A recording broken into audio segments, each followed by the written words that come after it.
आध्यात्मिक इतिहासात जर एखादं केंद्रबिंदू मानायचं झालं तर ते म्हणजे आळंदीचं श्री ज्ञानेश्वर माऊलींचं मंदिर. लाखो वारकरी भक्तांच्या श्रद्धेचं अखंड दीपस्तंभ. माऊलींनी वयाच्या अवघ्या 16व्या वर्षी ज्ञानेश्वरी सारखा अमर ग्रंथ लिहिला, जो भगवद्गीतेचं सहज आणि प्रेमळ भाषांतर आहे आणि जो आजही लाखो वारकऱ्यांच्या ओठावर आहे.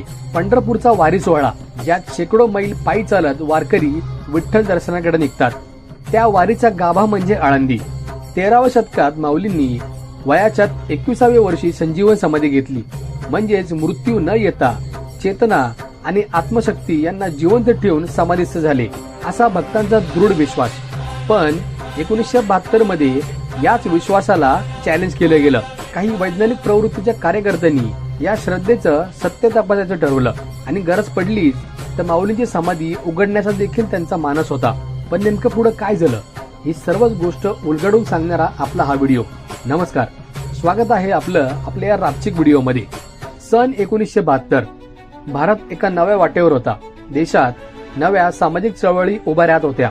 विज्ञान आणि तंत्रज्ञान प्रगती करत होतं आणि तरुणांमध्ये पुरातन श्रद्धांकडे लॉजिकच्या नजरेने पाहण्याची दृष्टी डेव्हलप होत होती. याच काळात काही बुद्धिवादी आणि शास्त्रीय दृष्टिकोन असलेल्या कार्यकर्त्यांनी आळंदीतील माऊलींची संजीवन समाधी ही भावनिक अंधश्रद्धा आहे असं त्यांना वाटू लागलं आणि त्यांनी ठरवलं की यावर वैज्ञानिक दृष्टिकोनातून तपासणी करायला हवी. ही संजीवन समाधी खरी की भक्तांची कल्पना, असे त्यांचे प्रश्न. यामध्ये होते पुण्यातील काही अंधश्रद्धा निर्मूलन कार्यकर्ते आणि 2-3 परदेशी डॉक्टर. त्यांनी अगदी स्पष्टपणे सांगितलं की गरज पडल्यास आम्ही समाधी उघडून पाहणार. ही बातमी वाऱ्यासारखी आळंदीवर पसरली.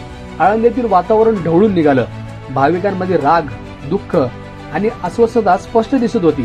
काही जण समोरून रडत होते, काही जण तर हात जोडून विनंती करत होते की माऊलींच्या समाधीला हात लावू नका. संत ज्ञानेश्वर हे वारकरी संप्रदायाचं हृदय आहे.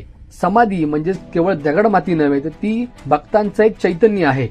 ही सर्व परिस्थिती बघता एक व्यक्ती पुढे आली, ती म्हणजे हरिभक्त परायण मामासाहेब दांडेकर. ते केवळ वारकरी नव्हते, तर या संप्रदायाचा चेहरा होते. हजारो भाविक त्यांना श्रद्धेने माऊलींचे प्रतिनिधी मानायचे. ही सर्व परिस्थिती त्यांनी संयमाने सांभाळली. त्यांनी तात्काळ दिल्लीतील भारत सरकारच्या एका उच्च शास्त्रज्ञांशी संपर्क केला. ते म्हणजे डॉक्टर आर.एन. शुक्ल. Doctor RN. शुक्ल हे केवळ सायंटिस्ट नव्हते, तर ते एक संवेदनशील आणि समजूतदार संशोधक होते.